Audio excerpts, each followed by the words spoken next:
But also confusing. So I'm not quite sure what they're up to, Hayes, when it comes to the goaltending situation. Maybe Noodles can explain it to me, but I didn't quite get that for Vancouver. Even though I understand the goal scoring, I don't quite get the goaltending. Even if they're all individually good, I don't get the mix and why you would do it the way they did it.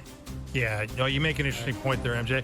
MJ, we were just talking about Vegas. I mean, obviously, there's going to be a lot of eyeballs on that team this year from the GTA with number 93, Mr. Marner in the roster. The terrible news about Alex Pietrangelo being out for the year with multiple health problems here at this late stage in his career. How do you look at that team? Do you consider them a potential contender, or is the death blow of losing your top defenseman, the guy that was the linchpin of your Stanley Cup team, just too much to overcome here? Yeah, that's a massive hit for sure. Massive hit for sure. But they're going to be good again. Like, I think Bruce Cassidy is an incredible coach. He really does get a lot out of his team. Jack Eichel's still very good. Hurdle, Stone, Carlson, Smith. They have a lot of good players. Have a lot of Howden, down they go. I think even getting Sissons and Lozal from Nashville in that Hague deal does shore up their depth, makes them not so weak at the bottom parts of their lineup. So Theodore is going to have to be incredible this year, and they'll be probably shopping for another right shot defenseman. But I still think, like, if you're looking at today, I don't love at all what LA did today. Edmonton got worse. They haven't gotten better yet. They're going to, but they haven't gotten better yet. They just haven't replaced the players that they lost. Calgary, like who I guess San Jose, Anaheim, yeah, they're better, but who is much better than Vegas in the Pacific? I don't know if, even with Pietrangelo's injury fest, that I would say anyone I would take significant, maybe Edmonton, but other than that, I would expect Vegas to have a home ice advantage in the playoffs again. So they'll be good, and Mitch obviously will be really good there. He's going to play with good players, and Stone plays right wing, Mitch plays right wing. So you're going to have Eichel, Hurdle, Stone, Marner. Like, those will be the two. I don't know how they pair up, but and maybe it's Hurdle and Marner together and Stone and Eichel together. But like, those are two pretty good duos to anchor your top two lines, and I expect them to be really good. So, I don't know. Like, no one really seems to stack up to Florida, but other than that, they look pretty good to me. Yeah, and those 93 Marner jerseys were ready to go, weren't they? They got in that team store. Quick turnaround. Man. Quick turnaround. Wow, that's good work. No tampering here. I was going to say, isn't that the tampering evidence? Isn't that all the tampering evidence you need, MJ? No kidding. No, they took video of them getting pressed on at 12:02 just to make sure. No, we were not doing this until the trade was done. But and I think with the Bob, who said it best, the fear of tampering and the discussion that has happened the last week and maybe the last year has not curbed the actual tampering. Right. It has curbed the leaking of the obvious tampering evidence that was coming out in the past couple of years. It's still going on. Kids are just being smarter about how they announce whatever they've done prior to. Exactly.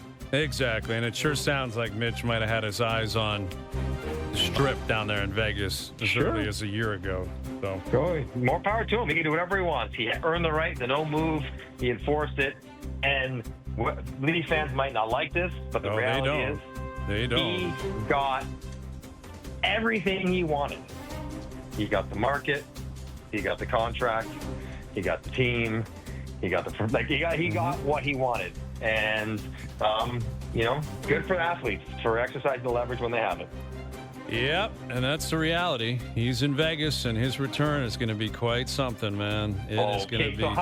So, Hayes, right now, Jerry's percentages, mini Jerry's to you. Yes. Likelihood that, obviously, he's going to get booed initially.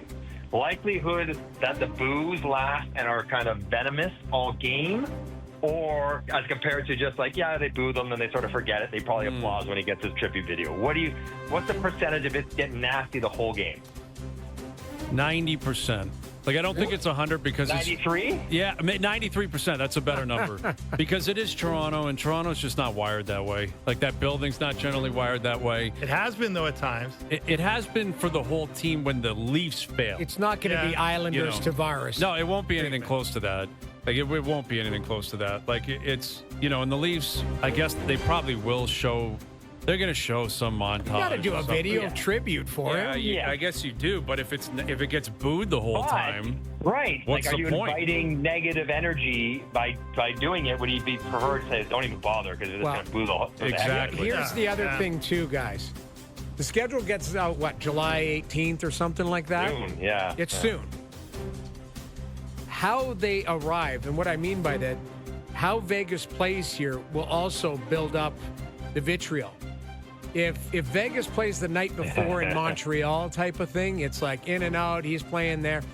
If they play on Wednesday in Montreal and play Saturday here, and it's a 3-day, and Vegas is here for 3 days practicing or 2 days practicing, it's interviews, it's all like, that's where I think the buildup can either get a little bit more spicy. Yeah. Don't you think? Yeah, I think it's possible. I mean, Marner, he issued a statement today online, and I thought it was a classy letter. You know, I found it quite interesting. He finally took accountability. He never did as a Leaf, but he did as a Golden Knight. You know, finally admitted I wasn't good enough when I had to be. Finally admitted we just didn't do what we had to do to win. It makes you wonder, like, why wouldn't you just do that when you were a Leaf? Why not say that 2 years ago, 3 years ago? But that ship has sailed. It doesn't matter now. But yeah, I would say 93%. It's crazy and loud the whole night, and he hears it. And then we'll see what happens the rest of his career. He's going to come back here 8 times over 8 years, unless they meet in the Cup final. You know, he's not going to play here a lot. He chose the West, I think, for a reason, and he's gone. He's as far away from Toronto as you can get. All right, Johnny, I'm sure you're about to do the same thing. Get as far away from Toronto as you could possibly get. Happy Canada Day. Have a great summer. Thank you for this. All right, fellas. Happy Canada Day, and we'll talk soon. You got it. Mike Johnson, our TSN hockey analyst. All right. Yeah. Marner's statement was interesting. What did you make of that, Dave? Well, no, I thought it was. He had the I would right guess. notes I'm not sure he wrote it. The PR department, whoever wrote that for him, they were bang on because it hit the notes with the fans. It hit the notes, the respect to the city, respect to everybody.